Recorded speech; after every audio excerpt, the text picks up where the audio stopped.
নমস্কার বন্ধুরা, কেমন আছেন সবাই? পৌষ সংক্রান্তির অনেক অনেক শুভেচ্ছা সকলকে। আর আজ তো পিঠে খাবারই দিন, তো আমিও বানিয়ে নিয়েছি এই তিলের পিঠে। তিলের পিঠে কি করে বানিয়েছি প্রথম থেকে শেষ পর্যন্ত কিন্তু ভিডিওটা দেখতে থাকুন। আর আপনারাও বাড়িতে এভাবে বানান, খেতে হবে দারুণ টেস্টি।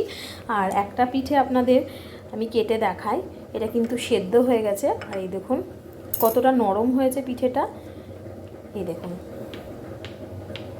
এভাবে চলুন তাহলে শুরু করছি আজকের রেসিপি, আপনারা দেখতে থাকুন। তো বন্ধুরা, আমি কিন্তু গ্যাসের ওপর প্রথমে একটি কড়াই বসিয়ে দিয়েছি গরম হবার জন্য। আর কড়াইটা একটু গরমও হয়ে গেছে। এবারে কড়াইয়ের ভেতর দিয়ে দিচ্ছি সাদা তিল, যেটা বাজারে আপনারা কিন্তু সহজেই কিনতে পেয়ে যাবেন। এই তিল কিন্তু এই পৌষ মাসের সংক্রান্তির দিন অনেকেরই খাওয়ার নিয়ম থাকে, আমাদের বাড়িতেও আছে। তাই জন্য আজ কিন্তু বানিয়েছিলাম এই তিলের পিঠেটা। তো তিলটা কিন্তু খুব ভালো করে নেড়ে চেড়ে দেখুন একটু লালচে করে ভেজে নিয়েছি। ঠিক এই রকম ধরনের লালচে হবে ভাজাটা। এইবার একটু ঠান্ডা হওয়ার জন্য রেখে দেব। আর ঠান্ডা হলে কিন্তু মিক্সিতে একটু এটাকে গুঁড়ো করে নিতে হবে। আর একদিকে আমি নিয়ে নিয়েছি একটু চালের গুঁড়ো। এটা কিন্তু দোকানে যে চালের গুঁড়ো কিনতে পাওয়া যায় সেটাই কিন্তু আমি নিয়েছি। একটি গামলার মধ্যে পরিমাণ মতো নিয়ে নিলাম। যার যতটা লাগবে সে ততটাই নেবেন।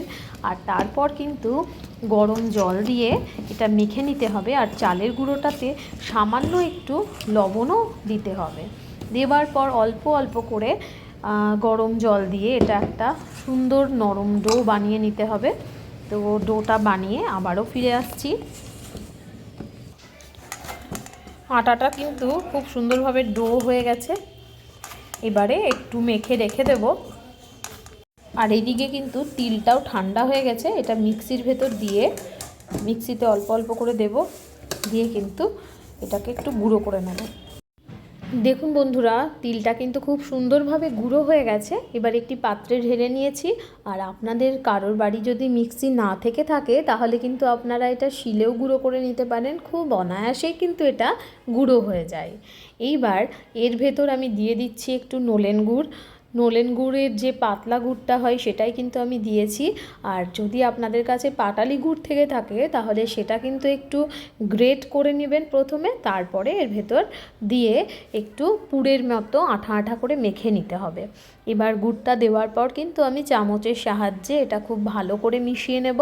আর মিশিয়ে নিলেই একদম পুরটা আমার রেডি হয়ে যাবে। আর এই পুর দিয়েই কিন্তু আজকের যে সেদ্ধ পিঠাটা সেটা আজ বানাবো। তো দেখতে থাকুন এই পুরটা দিয়ে কিভাবে আমি বানাচ্ছি। দেখুন একদম আঠা আঠা হয়ে গেছে। আর পুরটা আমার পুরো রেডি হয়ে গেছে। প্রত্যেকবারের মতো এবারেও কিন্তু আমার শাশুড়ি মাই আমাকে হেল্প করছেন পিঠে বানাতে। যেহেতু পিঠে বানানোটা একটু খাটনির কাজ, আর যেহেতু অনেক রকমের পিঠে হয় আমাদের বাড়িতে, আজ পৌষ সংক্রান্তিতে নিয়ম আছে পিঠে পুলি খেয়েই থাকার, তাই বিভিন্ন ধরনের পিঠেই কিন্তু আজ আমাদের বাড়িতে হয়। তাই শাশুড়ি মাও আমার হাতে হাতে একটু পিঠেগুলো বানাতে আমাকে সাহায্য করছেন। আর এদিকে দেখুন ডোটা কিন্তু একদম রেডি হয়ে গেছে। ডোটা অল্প অল্প করে কেটে নেব। আর গোল গোল আকার করে যেভাবে পুলি পিঠে বানাই ঠিক সেইভাবেই কিন্তু পুরটা ভরবো। আর পুর ভরে ঠিক পিঠের আকার দিয়ে এটা রেডি করে নেব। দেখুন যেভাবে দেখাচ্ছে আমার শাশুড়ি মা ঠিক সেইভাবে কিন্তু বানিয়ে নিতে হবে পুলিগুলো। এভাবে প্রত্যেকটা কিন্তু আমরা দুজন মিলে এবারে বানিয়ে নেব।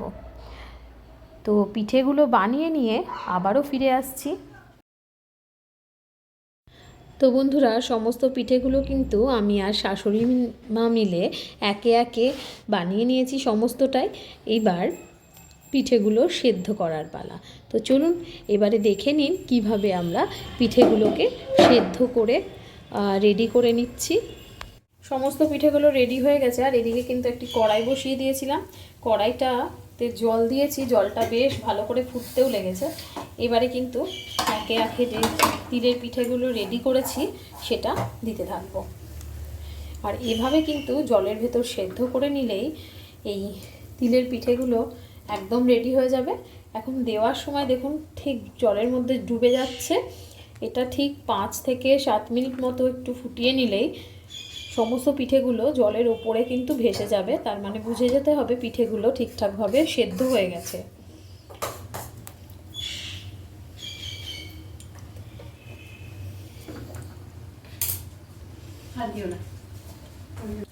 এবারে পিঠেটা কিন্তু একটু ঢেকে দিতে হবে। তো বন্ধুরা দেখুন পিঠেগুলো কিন্তু খুব সুন্দরভাবে ফুটে গিয়েছে, তার মানে সেদ্ধ হয়ে আসছে। আর একটুখানি ফুটিয়ে নিলেই কিন্তু একদম রেডি হয়ে যাবে। আর একটু খুন্তি দিয়ে নিচটা কিন্তু নেড়ে দিতে হবে যাতে নিচের দিকে পিঠেটা না সেটে থাকে। এইবার কিন্তু একদম পিঠে রেডি হয়ে গেছে। এবার তুলে নেওয়ার পালা। পিঠেগুলো একে একে সমস্তটাই তুলে নেব একটা ঝাঁঝরা থালার ভেতর। আর তুলে নেওয়ার পর বাকি যে পিঠেগুলো আছে সেগুলোকেও কিন্তু আমি সমান একই রকমভাবে ফুটিয়ে সেদ্ধ করে নেব।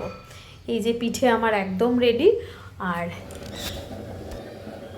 তো বন্ধুরা এই তিলের সিদ্ধ পিঠে কিন্তু আমার একদম রেডি হয়ে গেছে।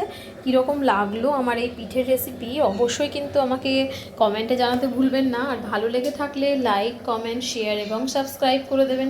পাশে থাকা বেল আইকনটি প্রেস করে দেবেন নতুন নতুন রান্নার নোটিফিকেশান সবার আগে আপনার কাছে পৌঁছে যাওয়ার জন্য। এভাবে বাড়িতে আপনারাও বানান, খেতে হবে দারুণ টেস্টি। তো আজকের মতো টাটা, ফিরছি আবার নতুন কোনো রেসিপি নিয়ে।